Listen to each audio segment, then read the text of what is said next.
Disclaimer: this video is going to be based around a fictional interpretation for members of the Shinsengumi from the anime called Hakuouki.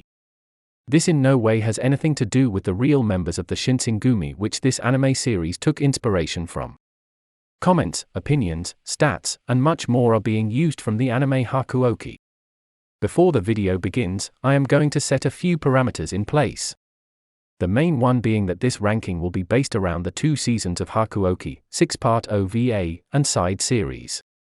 The 2-part movie has no involvement with this. In addition, I will be covering the characters without their Water of Life power-up. Hejikata was able to take on Kazama in his pure demon form in Movie 2 while being severely injured with the Water of Life. From my current understanding, it is very difficult to gauge how much of a power-up the Water of Life gives characters. Human emotions combined with the Water of Life seem to give characters the ability to do more with the new powers they possess. Who is the best? Actually, who is in the middle? Rather, who is the worse? Thoughts which might frequently enter into the minds of fans of Hakuouki. So, let's try to answer these questions. The members of the Shinsengumi in the anime Hakuouki each have their own unique style, personality, and quirks. This transfers into their swordsmanship style, too. For example, Harada uses a spear along with a sword by his waist and Hajime has a left-handed style which has rendered him tremendous success. These differences appear even in how they battle. Soji always has something cunning to say. Hesuke gets thrown around a lot by Amagiri and after almost being beaten to a bloodpulp his optimism is still there. He thinks he can beat Amagiri and ends up losing again. With this being said, let's begin on with the ranking. Number 9, Sanin Keseki. I put Sanansen at the 9th spot because we got virtually no content of him displaying his swordsmanship. There were around 2 scenes I could find of him wielding a sword, but that is not sufficient enough to use. Number 8, Susumu Yamazaki. I put Yamazaki at the 8th spot because unfortunately we were not exposed to that much battling with him. Yamazaki does have powerful tools under his tool belt, that being he can remain hidden in the shadows and wait for the right moment to attack. No one else in the Shinsengumi has this skill set. He is sneaky, silent, and strategic. I do think Yamazaki can hold his own against many of the members in the Shinsengumi, though, over time they would get the best of him. While him being smaller and lighter than many of his friends gives him the advantage of being faster than others, battling against someone with more size and length will be difficult for him. Number 7, Hesuke Todo. I put Hesuke at the 7th spot because he has a disadvantage against larger opponents. He would have to stay far away from larger opponents, then leap in quickly to attack, and get away from close combat as quickly as possible. Hesuke does have a tremendous amount of courage. He took a lot of damage against Amagiri twice and continued to fight on. But courage can only go so far. In addition, him being the youngest still means he has much to learn. He can blossom into a better fighter, but as of right now there's a lot of holes in his game. The lack of prudence I think is the main one. Knowing your limitations and abilities is crucial. Hesuke at times I believe does not display that. Number 6, Izami Kondu. Commander Kondu is the captain of the Shinsengumi. I ranked him at number 6 because there were a few things I noticed about his swordsmanship which seemed reasonable to put him at this spot.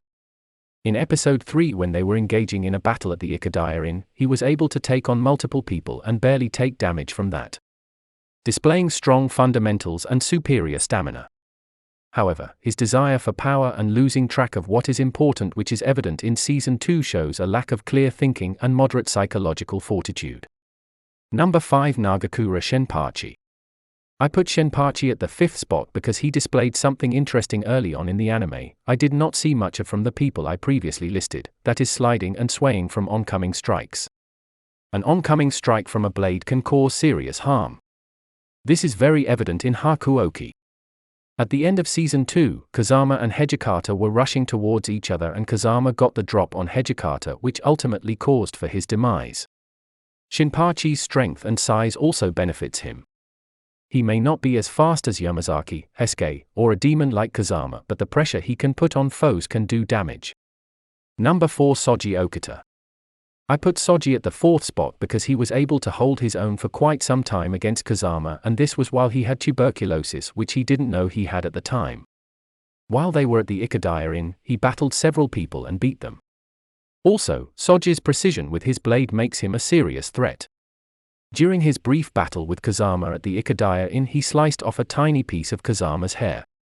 This displays Soji's precision with his blade, which must have taken him years to master. Number 3. Sonosuke Harada. Harada was a fascinating character to dissect for a variety of reasons. 1. He is a multifaceted warrior. He is skilled in using a spear and sword. There were times throughout the series where he could not use his spear and had to rely on his sword, and he was just as dangerous as he was with his spear. He has height, strength, weight, and length on his side. With his spear, which is lengthy, this makes him even more dangerous. Harada, when he first saw Shiranui and realized he used a projectile weapon, was able to adapt to the situation quickly. He blocked and evaded Shiranui's bullets. This is a difficult task to do. Harada showcased speed, agility, and quick thinking. At the end of their battle, Shiranui said to Harada never to forget him, and Harada said he never will because he is the first person to escape his spear. This is an extremely impressive feat because Shiranui is a demon. We know demons possess powers and abilities humans do not have. Kazama and Amajiri easily showcase this. So, for Harada to only have one person at the time who happens to be a demon escape his spear speaks volumes about his competency. In Season 2, Harada was able to stand his own against a group of Fury. I think Harada showcases a beautiful mix of strength, size, speed, and skills. He is a competent swordsman. Number 2. Hijikata. I put Hijikata at the number 2 spot because he was able to hold his own against Kazama several times. Hijikata was even able to land a shot on Kazama. This is one step above Soji. Hijikata's speed is enough to hit a demon. And, to be honest, when I was going back and watching episodes of Hakuoki for this video, Hijikata along with Harada surprised me the most. I think because of the emphasis put on Hijikata being the main character, his desire for the Shinsengumi to prosper, and the love story he has with Chizuru, it is easy for one to glance over his swordsmanship ability. His psychological fortitude is what makes him so powerful. He held on even while seeing everyone he loves fade away. Number 1. Hajime Saito. Hajime is a true warrior. His love for swords and his dedication for becoming the best he can be is shown through his abilities. Taking on multiple people at once and easily beating them, his precision is spot on for hitting targets. His true power, however, is in his ability to be able to think strategically and adapt while he is engaging in battle. In Hakuoki Reimeroku, there is a flashback scene of Soji and him dueling each other with wooden swords. Hajime rushed at Soji and caught him off guard. Inevitably, Soji landed a hit on Hajime. But Hajime said to Soji, "You're the first person I failed to defeat in my first move." If this doesn't speak volumes about Hajime's skills, then I don't know what will. There is another scene in that season where Hajime and Soji battled each other again with wooden swords and Hajime got the drop on Soji. Finally, I think what separates Hajime from the rest of his comrades is his desire to constantly learn more and improve. To become a better swordsman every day. This is the video for today.